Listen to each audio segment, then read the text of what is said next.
Hello, my dear students. Welcome back to channel. My new video. My name is Ahmed from A1 Coaching. तो बेटा last video में हम लोगों ने 90 studies हम लोग फॉलो कर रहे थे, जिसमें हम लोगों ने इशू ऑफ शेयर्स का पार्ट 1 देखा था। इसमें हम लोगों ने बेसिक एंट्री करके देखी थी और बेसिक क्वेश्चंस आएगा तो उसको कैसे करते हैं हम लोगों ने देखा था। आज की वीडियो हम लोग बात करेंगे उसी भी थोड़ा और एडवांस लेवल की एंट्री में, जिसमें हम लोग देखेंगे कि सिक्योरिटी प्रीमियम की एंट्रीज क्या होती हैं। जिसकी बात करेंगे हम लोग सिक्योरिटी प्रीमियम आखिर होता क्या है और अगर इसकी एंट्री पास करनी है तो हम क्या करेंगे। ठीक है, तो सिक्योरिटी प्रीमियम पहले होता है क्या है, पहले ये समझो। ठीक है, तो सिक्योरिटी प्रीमियम का मतलब होता है बेटा कि मान लो कोई शेयर ऐसा था कि जो 10 रुपये का, कितने रुपए का बेटा, शेयर जो है आपका 10 रुपीज़ का है, लेकिन आप उसको 12 रुपीज़ का सोल्ड कर रहे हो। 12 रुपीज़ का मतलब आप ज़्यादा में सेल कर रहे हो। भाई 10 रुपये का था, आप 11 का बेच रहे हो, 12 का बेच रहे हो, 13 का बेच रहे हो, वट जितने का भी बेच रहे हो, ज़्यादा का बेच रहे हो। आप बोल रहे हो कि हाँ यस आई नो मेरा शेयर 10 रुपीज़ का है, बट मैं इसको सेल कर रहा हूँ 12 रुपये का। क्यों बेच रहे हो 12 रुपये का? बिकॉज ऑफ गुडविल, क्योंकि आपकी मार्केट में क्या है, गुडविल अच्छी है, रेपुटेशन अच्छी है, आपके शेयर बिक जाएंगे आराम से, तो इसलिए आप क्या कर रहे हो, महंगा बेच रहे हो। तो जो आप ज़्यादा का बेच रहे हो उसको हम लोग क्या बोलते हैं, सिक्योरिटी प्रीमियम। तो 10 रुपये का शेयर है, आप 12 रुपये का सेल कर रहे हो, यानी कि इसमें जो 2 रुपये है बेटा, कितना रुपये, 2 रुपीज़ जो बेटा आपका उसमें, जिसमें वो किसका है बेटा, वो प्रीमियम का पैसा है। 2 रुपीज़ किसके बेटे, वो प्रीमियम के पैसे। इतनी बात समझ में आ रही है, समझ में आ रहा है। तो इशू ऑफ शेयर्स में सिक्योरिटी प्रीमियम क्या होता है, जितने का शेयर है जब आप उसको महंगे अमाउंट में बेचते हो तो उसमें जितना ज़्यादा महंगा बेचते हो उस पैसे को हम लोग क्या बोलते हैं, सिक्योरिटी प्रीमियम बोलते हैं। इतनी बात समझ में आ रही है? ठीक है, अब एक चीज़ समझो कि मान लो जैसे एक कंपनी है, कोई कंपनी है, हम लोग लिख लेते हैं अ कंपनी। ठीक, अ कंपनी इशूड, मान लो एक कंपनी जो इशू करती है 1000 शेयर्स। कितने शेयर इशू करती है बेटा, 1000 शेयर इशू करती है। ठीक है, पर शेयर जो है वो आपका 10 रुपीज़ का है। कितने का है बेटा, 10 रुपीज़ का। तो कंपनी सारा पैसा एक बार में नहीं मांगती है, मांगती है, एक सेकेंड, कहाँ गया ये, ठीक है। हाँ, तो कंपनी कभी भी एक बार पैसा नहीं मांगती है, वो पार्ट्स मांगती है। अगर 10 रुपये का शेयर है तो कंपनी एप्लीकेशन में मान रही है 5 रुपीज़। ठीक है, अलॉटमेंट पे कंपनी मांग रही है आपसे 2 रुपीज़। ठीक, फिर कंपनी आपसे फर्स्ट कॉल पे मांग रही है 1 रुपीज़। ठीक है, और सेकेंड एंड फाइनल कॉल पे आपसे मांग रही है, सेकेंड एंड फाइनल कॉल पे मांग रही है आपसे 2 रुपीज़। मतलब क्या हो गया, कितने रुपए का शेयर था बेटा, 10 रुपये का था। ठीक, एप्लीकेशन में 5 रुपये, अलॉटमेंट में 2 रुपये, फर्स्ट कॉल पे 1 रुपये और सेकेंड एंड फाइनल कॉल पे 2 रुपये। लेकिन मान लो जो 10 रुपये का है उसमें प्रीमियम है। प्रीमियम कितना है बेटा, प्रीमियम 2 रुपये का है। कितने रुपए का है, 2 रुपीज़ का। यानी कि 10 रुपये वाला शेयर अब कंपनी कितने का दे रही है, 12 रुपये का दे रही है। देखो है तो 10 रुपये का बेटा, लेकिन कितने का दे रही है, 12 रुपये का। अब ये प्रीमियम का पैसा कंपनी कब लेगी, क्या कंपनी एप्लीकेशन के टाइम पे लेगी, क्या कंपनी अलॉटमेंट के टाइम पे पैसा लेगी, कि फर्स्ट कॉल पे लेगी, कि सेकेंड फाइनल कॉल पे लेगी? तो कोई 10 रुपये तो ये नॉर्मल है आपका, 5 2 7 1 8 8 2 10। अब ये प्रीमियम का 2 रुपये कंपनी कब लेगी? तो इसके लिए देखो एक चीज़ ध्यान समझना, अगर क्वेश्चन में इंफॉर्मेशन गिवन है, क्या बेटा, अगर क्वेश्चन में आपके इंफॉर्मेशन गिवन रहेगी तो इंफॉर्मेशन गिवन रहेगी कि कंपनी एप्लीकेशन पे ले रही तो एप्लीकेशन लिख देना, कंपनी अलॉटमेंट ले रही तो अलॉटमेंट कर देना, फर्स्ट कॉल पे ले रही फर्स्ट कॉल कर देना, सेकेंड फाइनल कॉल कर रही सेकेंड फाइनल कॉल कर देना। लेकिन मान लो अगर ऐसा हो कि इंफॉर्मेशन ही ना गिवन हो, तब आप लोग क्या करोगे? तो अगर इंफॉर्मेशन नहीं गिवन है तो आप मान लोगे कि कंपनी पैसा कहाँ ले रही है, अलॉटमेंट पे ले रही है। तो 2 रुपीज़ यहाँ पे किसका हो जाएगा बेटा, अलॉटमेंट का। इतनी बात समझ में आई कि नहीं? मतलब जब कभी भी मान लो 2 रुपये था, अगर कम क्वेश्चन में गिवन है कि एप्लीकेशन पे तो एप्लीकेशन पे, अलॉटमेंट पे तो अलॉटमेंट पे, फर्स्ट सेकेंड और सेकेंड पे तो सेकेंड पे। लेकिन अगर मान लो इन्फॉर्मेशन गिवन ही नहीं, बस बोल रहा है कि 2 रुपये प्रीमियम का, कुछ मेंशन नहीं है, तो कंपनी जो 2 रुपये का जो अलॉटमेंट वाला पैसा है, उस जो अलॉटमेंट वाला है उसी टाइम प्रीमियम का पैसा भी मांगेगी। ठीक, अब इसको करेंगे कैसे, देखो सबसे पहले नॉर्मल जैसे करते हो वैसे ही करोगे। सबसे पहले आप एंट्री पास करोगे, पैसा आएगा।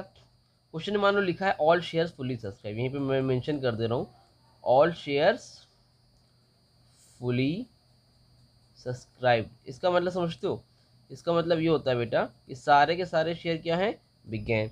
उससे पहले क्या होगा, पैसा आएगा तो एंट्री क्या होगी, बैंक अकाउंट डेबिट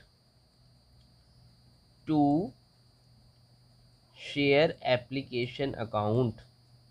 क्या एंट्री पास होगी बेटा, bank account debit to share application account.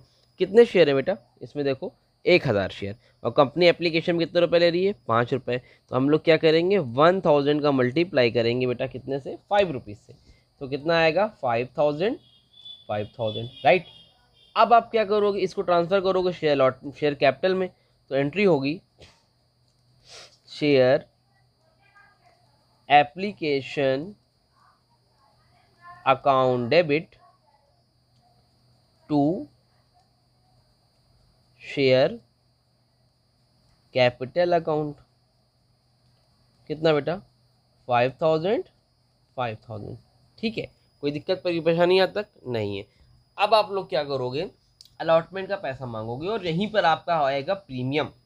देखो आप क्या करते हो, पैसा मांगते हो, जब पैसा मांगते हो ड्यू करते हो तो एंट्री क्या होती है, एंट्री होती है share allotment account debit to share capital account. यही लिखते हो ना, share allotment account debit to share capital account. आप पैसा मांग रहे हो, अब एक चीज़ समझो, जब अलॉटमेंट पे आप अलॉटमेंट का पैसा तो मांगोगे ही मांगोगे, 2 रुपये, लेकिन साथ ही साथ जो 2 रुपये प्रीमियम का है ना वो भी मांगोगे। तो इसलिए आप यहाँ पर एक साथ ही साथ क्या लिखोगे, टू सिक्योरिटी प्रीमियम अकाउंट। क्या लिखोगे, टू सिक्योरिटी प्रीमियम अकाउंट। ध्यान से समझना, आपने अलॉटमेंट के टाइम में अलॉटमेंट का पैसा तो मांगा, लिखा शेयर कैपिटल, लेकिन साथ ही साथ क्या मांग रहे हो, 2 रुपये सिक्योरिटी प्रीमियम का। इसलिए आपको दोनों को मेंशन करना पड़ता है। ठीक, अब कितने शेयर थे बेटा, 1000 शेयर थे। अब 1000 शेयर में 2 रुपये किसका, अलॉटमेंट का, और 2 रुपये किसका, प्रीमियम का। तो टोटल कितना मांग रहे हो आप, 4 रुपीज़। तो शेयर अलॉटमेंट कितना मांग रहे हो आप, 4 रुपये।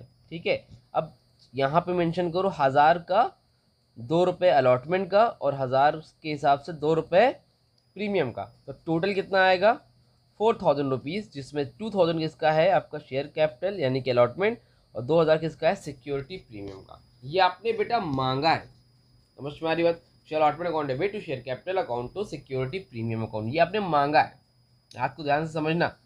अब क्या होगा, आपको पैसा मिलेगा। जब आपको पैसा मिलेगा तो एंट्री क्या होगी, कौन सा पैसा मिलेगा, अलॉटमेंट का। तो यहाँ पे मैं लिख रहा हूँ, यहीं पे लिख दे रहा हूँ, हो जाएगा। पैसा मिलेगा तो एंट्री क्या होगी, bank account debit to share allotment account. कितना पैसा आना था बेटा, 4000 रुपीज़ आने थे भाई, 2000 रुपये शेयर अलॉटमेंट का, 2 रुपये प्रीमियम का। तो कहीं तो मेंशन तो ऐसा है नहीं, किसी ने कोई पैसा नहीं दिया, सारे पैसे आ गए। तो कितने पैसे आ गए, 4000 रुपीज़। सब प्रीमियम के बारे में कुछ नहीं लिखना है, तो बेटा प्रीमियम के बारे में कुछ भी नहीं लिखना है। सिर्फ प्रीमियम के बारे में कब लिखा जाता है, जब आप मांगोगे पैसा। तो लिखोगे share allotment account debit to share capital account to security premium account. पैसा पूरा आया तो पूरा लिख के दिखा दोगे, बात खत्म। कहीं पर ये नहीं दिखाना है कि 4000 में 2 रुपये प्रीमियम, 2000 प्रीमियम का है। वो तो अंडरस्टैंडेबल है ना, यहाँ पे 2000 मांगा है तो जाहिर सी बात है प्रीमियम को मिला के ही 4000 रुपये आया होगा। तो आप लोग सिक्योरिटी प्रीमियम का ट्रीटमेंट बस इतना सही है जो यहाँ पर मैंने मेंशन किया है, कि जब भी कभी भी पैसा प्रीमियम रहेगा तो एंट्री पास करोगे share allotment account debit to share capital account to security premium account. उम्मीद करता हूँ अच्छे से ज़्यादा समझ में आ गया। अब क्या करोगे, आप लोग फर्स्ट कॉल का पैसा मांगोगे। कितना है, फर्स्ट कॉल पे 1 रुपये, सेकेंड कॉल पे 2 रुपये। चलो मांगते हैं। तो फर्स्ट कॉल का पैसा मांगेंगे तो एंट्री होगी share first call account debit to share capital account. कितने शेयर हैं, 1000 शेयर। 1000 पे फर्स्ट शेयर, फर्स्ट कॉल पे कितना रुपये, 1 रुपये। तो 1000 का 1 से मल्टीप्लाई कितना हो जाएगा, 1000, 1000। पैसा आएगा तो एंट्री क्या होगी बेटा, bank account debit to share first call account. 1000 रुपये आना था, 1000 रुपये आ गया। अब क्या करोगे, आप सेकेंड कॉल का पैसा मांगोगे। मांगोगे तो एंट्री क्या होगी, share second and final call account debit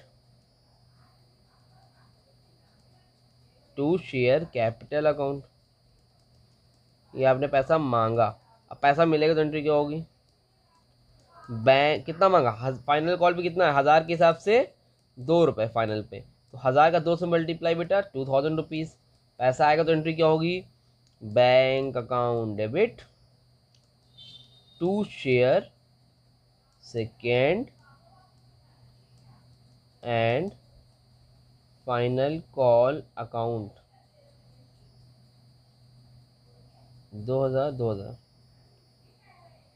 2000 समझ में आया। तो इस तरह से आपको प्रीमियम की एंट्रीज करनी होती है। उम्मीद करता हूँ आपको बेटा अच्छे से समझ में आया होगा। कोई डाउट रहेगा तो कमेंट सेक्शन में कॉन्टैक्ट कर लेना। 90 डेज स्ट्रेटजी के बारे में लोगों को बताओ, वीडियोस 1-2 दिन नहीं आ पाई थी, बट 90 डेज के लिए वीडियोस आएगी और अक्टूबर में आपका 50% सिलेबस तो आपका अक्टूबर में ही हो जाएगा। तो बस फॉलो करते रहो और मिलते हैं न्यू वीडियो में, तब तक के लिए थैंक यू सो मच।